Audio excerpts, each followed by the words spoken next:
اس میں کوئی شک نہیں ہے کہ امام بخاری کے سب سے لاڈلے ترین اسٹوڈنٹ امام مسلم تھے، اور بلکہ محدثین تو کہتے ہیں یہ صحیح مسلم جو ہے یہ بھی امام بخاری کی کرامت ہے، کیونکہ انہی سے امپریس ہوئے تھے۔ امام بخاری رحمہ اللہ تعالی اپنی زندگی کے آخری سالوں میں ایران ہی شفٹ ہو گئے تھے، نیشا پور میں۔ نیشا پور ہی وہ علاقہ ہے جہاں پہ امام مسلم رہتے تھے۔ 250 ہجری 250 ہجری میں امام بخاری وہاں پہ چلے گئے تھے، وہیں پہ امام مسلم ان کے حلقہ ارادت میں شامل ہو گئے اسٹوڈنٹ کے طور پہ۔ اس وقت تک ظاہر امام بخاری لکھ چکے تھے، تو یہ بخاری لکھوایا کرتے تھے اپنے اسٹوڈنٹس کو۔ اب اللہ کی طرف سے تقدیر غالب آئی کہ وہاں پہ ایک اور بڑے محدث تھے، امام محمد بن یحییٰ الذہلی، المتوفا 253 ہجری 253 ہجری میں فوت ہوئے۔ وہ امام بخاری المتوفا 256 ہجری اور امام مسلم المتوفا 261 ہجری کے مشترکہ استاد تھے۔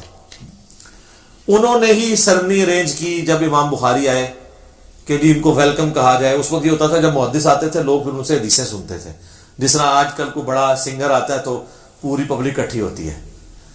اچھا، اور امام زولی نے اپنے شاگردوں کو سختی سے منع کیا کہ آپ نے امام بخاری سے خلق قرآن کا مسئلہ نہیں ڈسکس کرنا۔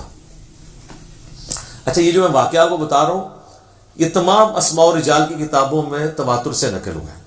اسماء و رجال کے حوالے سے بھی لوگ پوچھتے رہتے ہیں، یعنی یہ جو حدیث کے راوی ہیں ان کے حالات زندگی، اس علم کو جو ڈیوائز کیا گیا اسماء الرجال، رجال رجل مرد کو کہتے ہیں، اسماء ان کے نام۔ اس میں امام ابن حجر اسقلانی کی کتاب ہے التہذیب التہذیب، ابن حجر اسقلانی المتوفا 852 ہجری، اور ان سے بھی پہلے امام ذہبی المتوفا 748 ہجری، ان کی کتاب ہے سیر اعلام النبلاء۔ ان دونوں میں یہ واقعہ موجود ہے جو میں واقعہ آپ کو بیان کر رہا ہوں۔ اب اللہ کرنا یہ ہوا کہ اب ظاہر شرارتی لوگ تو موجود ہوتے ہیں، جس طرح یہاں کے لوگ جدید کا مسئلہ چھیڑ ہی لیتے ہیں، ٹھیک ہے نا۔ انہوں نے وہ انگلش میں محاورہ بھی ہے، forbidden fruits are always sweet, منع کیے گئے پھل ہمیشہ میٹھے ہوتے ہیں۔ خلق قرآن کا مسئلہ کسی نے پوچھ لیا کہ بتائیں کہ قرآن مخلوق ہے یا غیر مخلوق؟ تو امام بخاری نے کہا کہ اللہ کا کلام جو ہے وہ غیر مخلوق ہے، چونکہ کلام متکلم کی صفت ہوتا ہے تو قرآن اللہ کی صفت ہے، تو یہ ظاہر غیر مخلوق ہے۔ اب یہاں تک تو اتفاق ہے سب کا۔ اس کے آگے دو اسکول آف تھاٹ تھے۔ ایک اسکول آف تھاٹ یہ تھا، یہ جو ہمارے ہاتھ میں مصحف ہے نا، اور یہ پیجز کے اوپر جو لکھی ہوئی انک ہے اور یہ جو الفاظ ہیں، یہ چونکہ کاتب لکھتا ہے لہذا یہ تو مخلوق ہے، اور یہ لاجیکل بھی ہے، یہ میرے ہاتھ کی کریشن ہے، یا پرنٹنگ پریس پہ کچھ چھاپتا ہے تو اس کی کریشن ہے۔ قرآن کے جو الفاظ لکھے گئے، یہ لکھے ہوئے الفاظ یہ ہے تو مخلوق ہے کیونکہ ظاہر انک سے لکھے گئے، لیکن جو چیز لکھی گئی ہے وہ خود غیر مخلوق ہے۔ اب یہاں پہ آگے اختلاف ہے۔ لاجیکل بات تو یہ ہے کہ یہ جو مصحف ہے ہمارے ہاتھ کے اندر، یہ انسان نے اس کو لکھا ہے، تو یہ ہے تو غیر مخلوق چیز لکھی گئی ہے، لیکن یہ لکھنے کے بعد تو ابھی مخلوق کی فارم میں ہے نا، تبھی تو ڈسٹرائے بھی ہو جاتی ہے۔ اگر یہ غیر مخلوق ہو تو یہ ڈسٹرائے نہ ہو سکے۔ اب یہ قرآن کو اگر کوئی معاذ اللہ توہین کرتا ہے، یا کوئی پرانے اوراق جس طرح حضرت عثمان نے جلوا دیے تھے، صحیح بخاری میں آتا ہے، تو وہ تو پھر اگر غیر مخلوق اس کو مانے تو پھر تو جلنا ہی نہیں چاہیے تھا۔ تو امام بخاری سے انہوں نے کہا کہ یہ بتائیں، یہ یعنی وہ گڑی اتھل والی گل سی، انہوں نے کہا کہ یہ تو ظاہر امام بخاری نے اپنا موقف تو بیان کرنا تھا۔ انہوں نے کہا کہ یہ تو مخلوق ہے۔ انہوں نے کہا جی امام بخاری نے مخلوق کہتا ہے، جی اے دیکھ لو، اے گمراہ ہے بندہ۔ اب وہ پورا مجمع ظاہر ہے امام بخاری کے خلاف ہو گیا، حتیٰ کہ ان کو وہ شہر، حالانکہ وہ اس نیت سے گئے تھے کہ میں باقی زندگی وہیں پہ گزارتی ہے۔ اب وہ ان کے استاد صاحب بھی آ گئے، انہوں نے جناب اناؤنسمنٹ کرا دی۔ انہوں نے کہا اب وہ کیوں یہ کر رہے تھے؟ وہ عمرو بن حنبل کے شاگرد تھے، المتوفا 241 ہجری۔ چونکہ عمرو بن حنبل نے مارے کھائی ہوئی تھی خلق قرآن کے مسئلے میں، خلیفہ عباسی معتصم باللہ کی۔ اب جو بندہ قربانیاں دیتا ہے نا، تو اس کے ساتھ جو لوگ وابستہ ہوتے ہیں نا، ان کی عقیدت بھی آخری درجے کی ہوتی ہے۔ وہ کوئی غلط بات بھی کرے نا تو وہ اس کو بھی آن کرتے ہیں, کہتا ہے جی اتنی ان کی قربانی ہے دین کے لیے. جیسے کہتے ہیں نا جناب, جس طرح ہم جب کوئی پرائم منسٹر کی غلطی ہائی لائٹ کرتے ہیں, ہم کہتے ہیں نہیں بندہ ایماندار ہے. ہم کہتے ہیں یار ایماندار ہے, مان لیا ہے, ہم سٹامپ پیپر پہ لکھ کے دیتے ہیں ہم ایماندار مانتے ہیں, لیکن مطلب حکومت میں یہ کمزوریاں آ رہی ہیں. تو وہ وہاں پہ بھی نا وہ نہیں جی خدمات ہے تو ان جو غلط کہہ رہے ہیں وہ بھی بننا ہے. یا انہوں نے نہیں کہا چونکہ اس مسئلے میں غلوف کیا تو ان کے نام پہ غلط چیز منسوب کر دی جائے.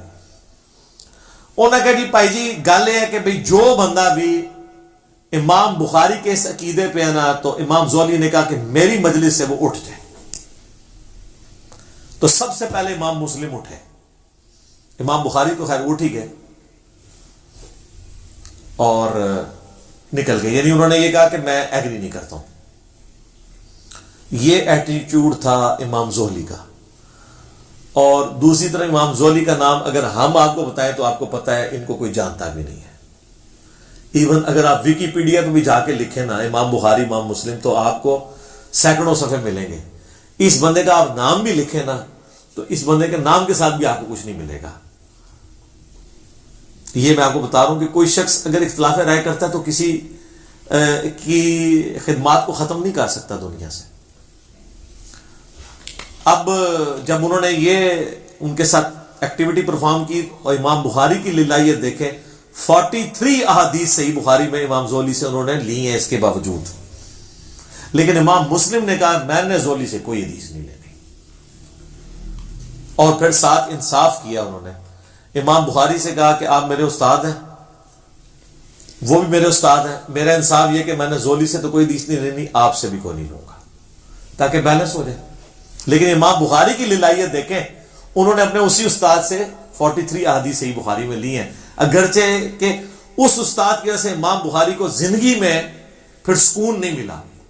یہاں سے بخارا گئے تو پھر وہاں پہ بھی پہنچ گئے وہ لوگ, انہوں نے کہا کہ یہ تو گمراہ ہو گیا ہے, اور جس طرف جاتے تھے نا وہ کہتے تھے آپ نے ہمارے شہر میں نہیں آنا, آپ تو بدعقیدہ ہو چکے ہیں. حتیٰ کہ امام بخاری نے پھر دعا کی کہ اللہ اگر میری زندگی میں اب کوئی خیر باقی نہیں ہے تو مجھے اب تو دنیا سے اٹھا لے. حالانکہ بخاری مسلم میں حدیث ہے کہ کوئی موت کی دعا نہ کرے. وہ موت کی دعا اس طرح کی کہ موت مانگنا حرام ہے, لیکن اس طرح اگر کوئی دعا کرتا ہے نا کہ اللہ اب کوئی خیر باقی نہیں ہے تو مجھے عزت کے ساتھ موت دے دے, یہ بالکل جائز ہے.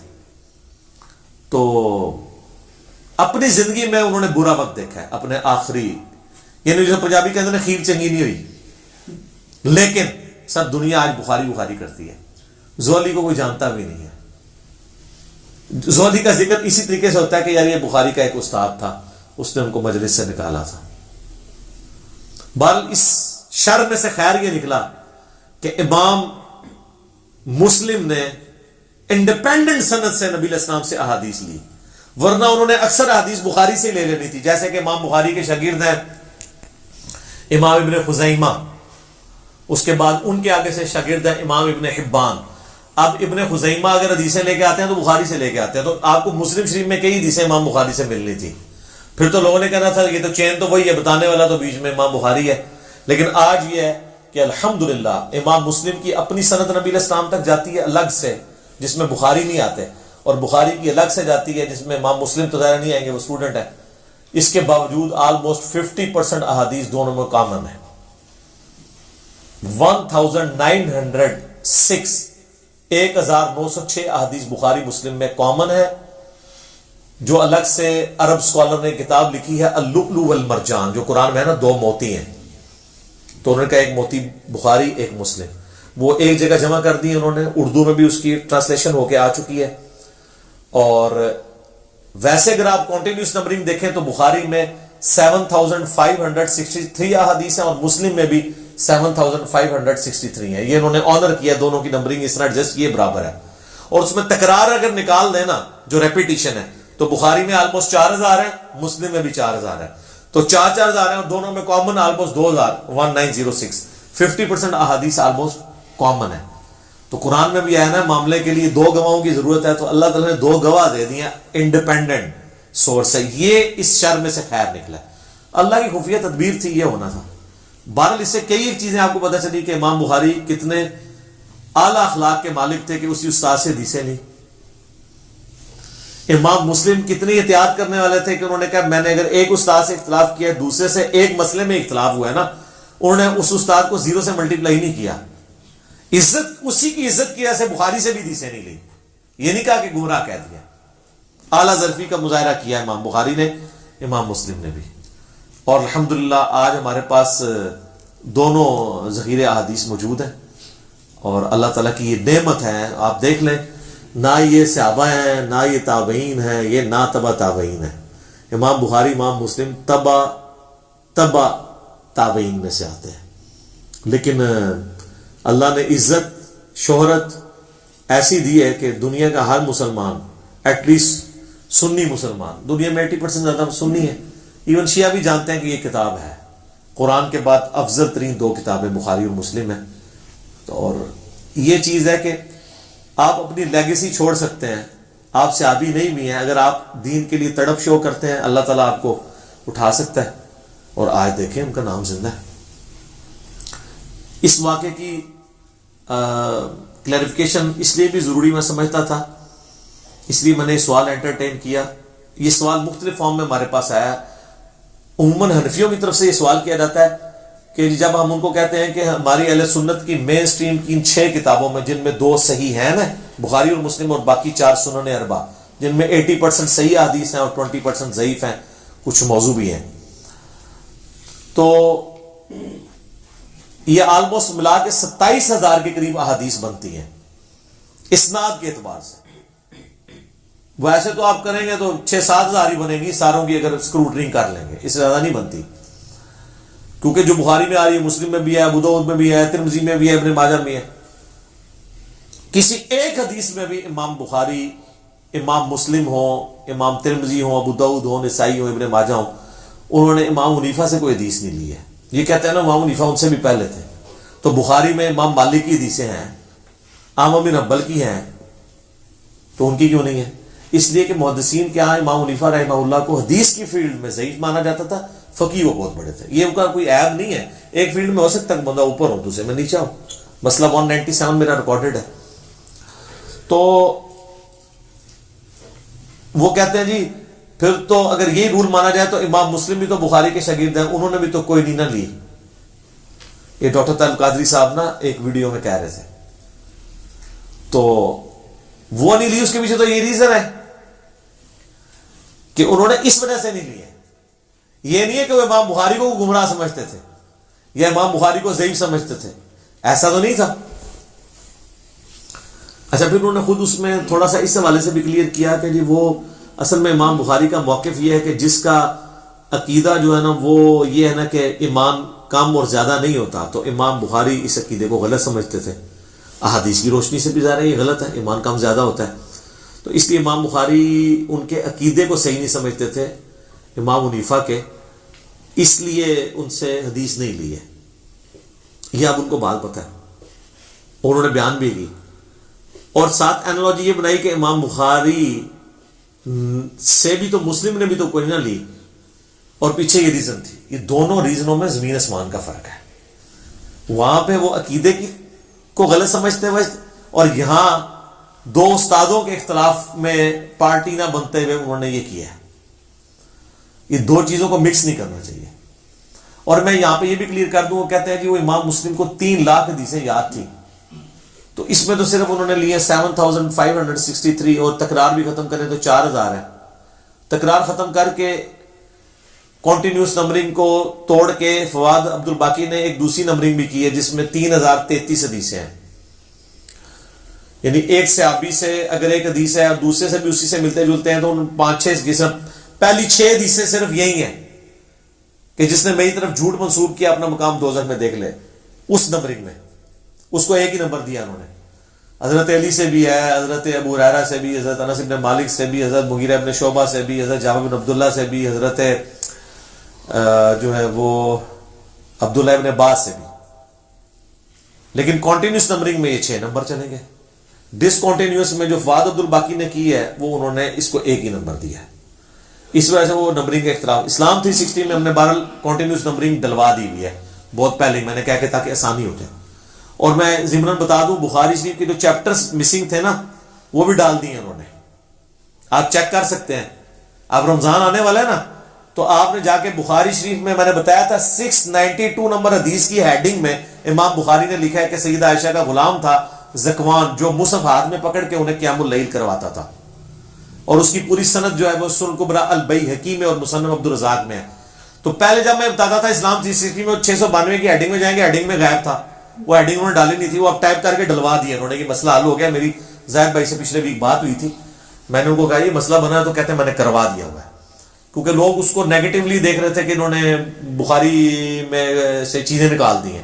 تو میں نے کہا وہ کسی درجے تک ٹھیک ہی دیکھ رہے تھے, آپ نے کیوں نکالی ہے اس طرح, اگرچہ آپ نے, وہ کہتے ہیں میں تو ہیڈنگ سمجھ رہا تھا کیونکہ اس کی نمبرنگ نہیں تھی, لیکن میں نے کہا امام بخاری کا فہم ہے وہ تو آپ نے بتانا ہے. تو یہ کہتے ہیں 3 لاکھ حدیثیں, وہ 3 لاکھ اسناد ہیں یار. قرآن کی آیات آلموسٹ 6,500 ہیں, 6,666 نہیں ہے سر, وہ بھی کہانی چاہیے نا. تو حدیثیں کیسے 3 لاکھ 6 لاکھ ہو سکتی ہیں نبی علیہ السلام کی زندگی میں؟ آپ کی عمر نو تھی کہ آپ نے 6 لاکھ حدیثیں بیان کرنی تھی؟ ٹوٹل احادیث جو ہے نا نبی علیہ السلام کی 10,000 سے زیادہ نہیں ہے, ساری کتابوں کی بھی جمع کر لیں. ویسے تو آپ کہیں گے 27,000 تو ادھر پڑھی ہوئی ہے, اور مشکات کی بھی 6,000 ڈال لیں, تو مشکات میں بھی اسی میں سے ہی ہے نا. اگر یہ حدیث ہے کہ میری طرف جھوٹ منسوخ کیا تو اپنا مقام دوزخ میں, دیکھ لو تو یہ بخاری میں بھی ہے, مسلم میں بھی ہے, ابو داؤد میں بھی ہے, ترمذی میں بھی ہے, نسائی میں بھی ہے, ابن ماجہ میں بھی ہے, اور مشکات میں بھی ہے. مشکات تو خیر اسی کے نوٹس ہیں. 7 جگہ پہ ایک حدیث ہے, تو اس کو 7 دفعہ تو نہیں گنا جائے گا, 1 دفعہ. اور اس ایک حدیث کے بھی امام بخاری کئی ایک طرق لے کے آئے بخاری میں, اور ہر ایک کو علیحدہ نمبر دیا گیا بعد میں. امام بخاری مسلم نے تو نمبرنگ نہیں کی تھی, نمبرنگ تو ابھی 40-50 سال پہلے ہوئی ہے سٹینڈرائز, تاکہ آسانی کے ساتھ ڈھونڈا جا سکے. تو اب وہ آپ یہ کہیں گے کہ جناب یہ 7 حدیثیں ہوگی, ایک ہے. اس کو آپ یوں سمجھیں کہ ایک صحابی نے نبی علیہ السلام سے حدیث سنی, اس نے 10 تابعین کو سکھائی. حدیث 1 اسناد 10, ہر تابعی نے 10 تبع تابعین کو سنائی, ایک حدیث 100 اسناد. اور امام بخاری امام مسلم تو آ رہے ہیں تبع تابعین میں, وہاں پہنچتے ہوئے ایک ایک حدیث کی 1000 اسناد ہیں, اگر ایک صحابی بھی ہو, اور اگر کئی صحابہ ہوں تو لاکھوں میں اسناد جائیں گی. انما الاعمال بالنیات کی 700 اسناد ہیں, حدیث تو ایک ہے. کہتے ہیں وہ لکھاں حدیثیں سنتے ہیں, انہوں نے نا تھوڑی جی وہ جڑیاں نہیں لی ہیں نا ساڑیاں سب, وہ آئی نہیں سنتے. اچھا دیکھیں, جو چیز سامنے موجود ہے اس کو تو نہیں ماننا, جو انہوں نے نہیں لی وہ ماننی. اور تسی لے ہی نہیں مانتے پہ ہو, تو جو انہوں نے نہیں لی ہوئی ہے وہ تو آپ نے ماننی نہیں تھی. ٹھیک ہے, تو یہ اسناد ہے میرے بھائی, یہ کوئی اس طریقے سے حدیثیں نہیں ہیں, سندیں ہیں ان کی, طرق ہیں اتنے زیادہ. حدیثیں 10,000 سے زیادہ نہیں بنتی آلموسٹ, بہت کھینچتان کر لیں. ورنہ اگر آپ سے کوئی کہہ 3 لاکھ مسلم کو یاد تھی, عام بن حنبل کو 6 لاکھ یاد تھی, اور سارے ملینز میں بنتی ہے, اس کی ٹائم کی کیلکولیشن کریں گے کس وقت نبی علیہ السلام یہ حدیثیں بیان کرتے تھے. قرآن تو آپ کے آخری وقت تک نازل ہوتا رہا, قرآن ہی بیان کرتے رہے, حدیثیں کس وقت بیان کی ہیں. اس کے لیے تو میں نے بتایا عمر نوح چاہیے. یہ بہت بڑی مت, اور یہ جو میں دعویٰ کر رہا ہوں یہ میرا نہیں ہے, ابن حجر اسقلانی نے, بڑے بڑے محدثین نے اس کو ایز اے ٹاپک بنا کے لوگوں کو بتایا ہے کہ لوگ دھوکے میں مبتلا نہ ہو کہ یہ اس طریقے سے نہیں ہے جس طریقے سے لوگ سمجھتے ہیں. تو یہ ایک واقعہ تھا, میں نے اس کے ساتھ کچھ جو کو ریلیٹڈ چیزیں تھیں جو اکثر سوالات لوگ کر رہے ہوتے ہیں, میں ساتھ ساتھ جو میرے دماغ میں آتا ہے نا میں بیان کر دیتا ہوں کہ کوئی چیز اس میں سے اسکپ نہ ہو جائے. ٹھیک ہو گیا جی.